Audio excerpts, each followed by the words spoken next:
Hello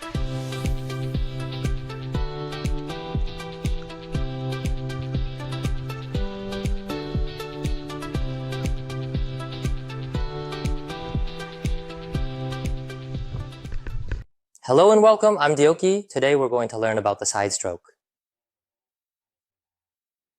Even if you've been swimming for a long time, you've probably rarely heard the word side stroke. Yes, this stroke is also part of the life-saving techniques. Since this is one of the more challenging life-saving strokes, I thought it would be helpful to explain it in a simpler way, especially for those preparing for the lifeguard certification. So that's why I made this video. Alright then, let's start with the arm movements. First, extend your arms forward. Pull the forearm, that is, the part in front of the elbow, and bring it towards your chest. Pull the forearm, the part in front of your elbow, and guide it in toward the center of your chest. Bring it to your chest, then smoothly extend your arm forward, like a snake gliding through the water. Once again, pull the forearm, the part in front of your elbow, bringing the water towards your chest. Then, twist your hand like a snake and extend it forward. Again, gather the water towards your chest, pull it in, and then twist your hand like a snake as you extend forward. That's one way to do it.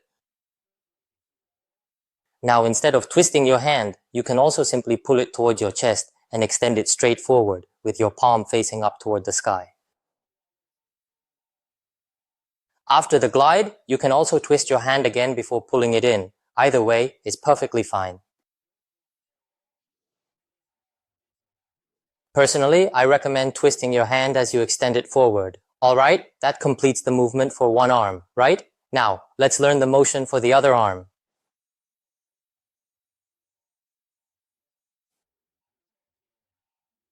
You need to push the water backward with your hand. That's how you move forward, right? Push it back and your body will go forward. Push the water back starting from your chest. And when you bring your arm back, use the edge of your hand like a knife blade. Using the edge of your hand helps reduce resistance as you bring it back. Push the water, then bring your hand back using the edge to reduce resistance. Push again and bring it back the same way. Now, let's try it together. Get into the ready position with your arms fully extended. The back hand moves toward your chest using the edge of your hand, while the front hand pulls the water in. Now both hands come together toward your chest. Then the back hand pushes the water back, while the front hand twists and extends forward like a snake. Got it?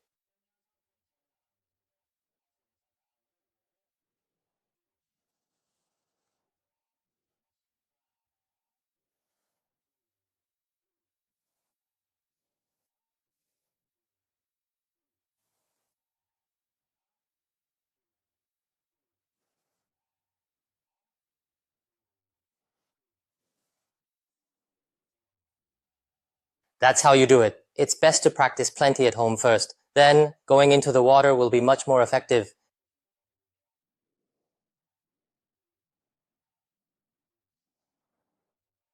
If it feels a bit difficult, practice the movements separately first, then combine them later.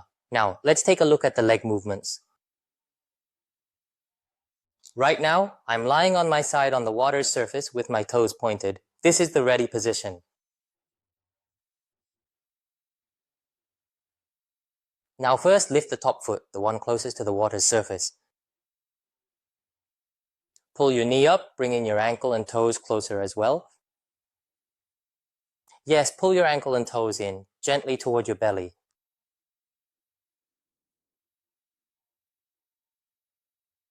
This much is fine, and it's okay if you lift your leg a little higher too. Now stretch your leg forward as far as you can, spread your foot, and then bring it back together like this.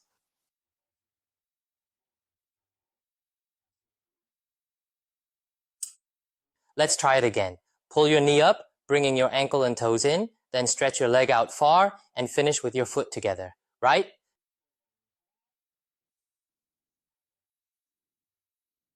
When you stretch your leg out, make sure to point your ankle. Now, let's take a look at the bottom foot. The bottom foot naturally pulls back. The foot moves back like you are getting ready to kick a soccer ball. Bend your knee, bring your foot back and kick. As you kick, bring your opposite leg and foot back together. When pulling your foot back, it doesn't really matter how you do it, like this or like that. Why? Because your ankle naturally straightens when you kick. Don't kick with a bent ankle, kick with a pointed one.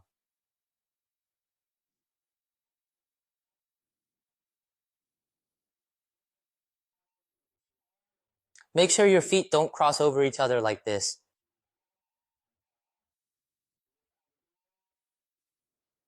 Your feet should meet while still pointed and extended. That's all for now. Got it? Now, let's try putting it all together. Ready? 1, here we go.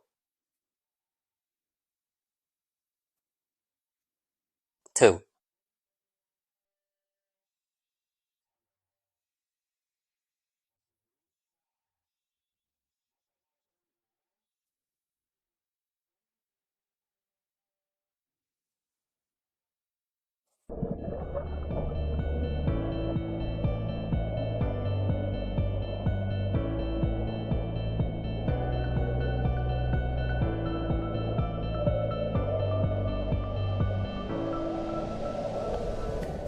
If you try kicking with both feet at the same time, it might not work very well. So at first, focus only on the front foot. Don't worry too much about the back foot. Just focus on lifting and kicking the front foot out far. If you remember just this, you will be able to do it pretty well right away. The main point at the beginning is to focus on the front foot and kick it out far. Got it? And there are some people like this. They pull their knees up and kick straight down right away. Pull their knees up and kick straight down. Doing this isn't very efficient. So focus on your front foot, stretch it forward and kick far. Got it? And you can practice this even on your bed. 1, 2, 1, 2. I encourage you to practice a lot even on your bed.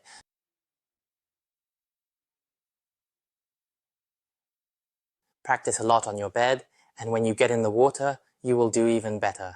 Got it? Alright, now let's try combining the arms and legs together. Since I'm standing right now, I'll demonstrate the leg movement using just one leg. Here, my arm is fully extended, and so is my leg. Then, as you pull your hand in, bring it towards your chest. At the same time, pull your knee in towards your belly. Then kick and glide forward. Again. When you pull your hand in, bring your knee towards your chest. Then kick and stretch your leg straight forward.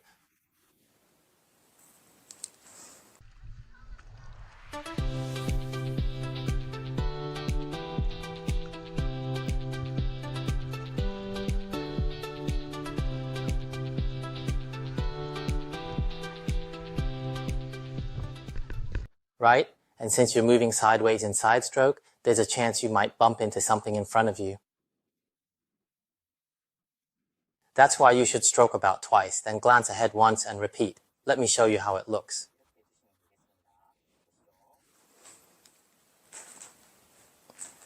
Once, stroke twice, then look ahead once, and then again. Stroke twice, then look ahead once. Doing this will help you avoid bumping into anything ahead. Next, when you take lifeguard training, you'll learn something called the mirror float. The mirror float. The mirror float is when you swim side stroke and lift one hand like this, using one hand to look in the mirror. One hand stays out of the water, while the other hand strokes to move you forward.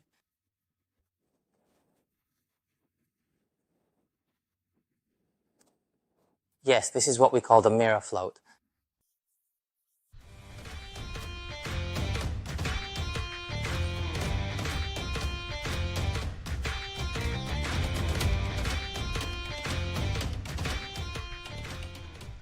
So, why do we practice things like the newspaper float and the mirror float? Sometimes you'll need to use one or both hands to pull something, like a drowning person or an object. That's why we practice swimming with one hand raised, stroking with just one arm, or even kicking with only your legs. So, do you feel like you have a good understanding of the side stroke now? Also, when you do the side stroke, try to avoid letting your face bob in and out of the water too much. In life-saving strokes, it's best to keep your head above the water at all times. Why? So you don't lose sight of the person in trouble. For example, at the beach or by the river, the water is often murky, making it hard to see ahead. So if you lose sight of a drowning person even for a moment, you can easily lose them underwater. So everyone, you should always practice keeping your head above the water. Got it? If your face keeps going in and out of the water, it means you're still a bit inexperienced, and that's okay. When you're doing side stroke or basic backstroke, make sure to keep your head above the water at all times. Got it? This is so you don't lose sight of the person in trouble. Alright, today we learned the somewhat challenging side stroke. Some people can even master it in just one day. So once you understand the principles and the right techniques, you'll definitely be able to do it. I encourage you to learn this stroke as well. Then you'll feel much freer in the water. Finally, here's the key point. Focus on the front foot first, just the front foot. Got it? Don't forget to stretch your front foot out big and kick. You can lift the top foot like this, or you can also lift the bottom foot and kick. You can switch between the two, right? This is called the reverse side stroke, but you don't really need to learn this one. Alright, that's it for today's video. Thank you for watching.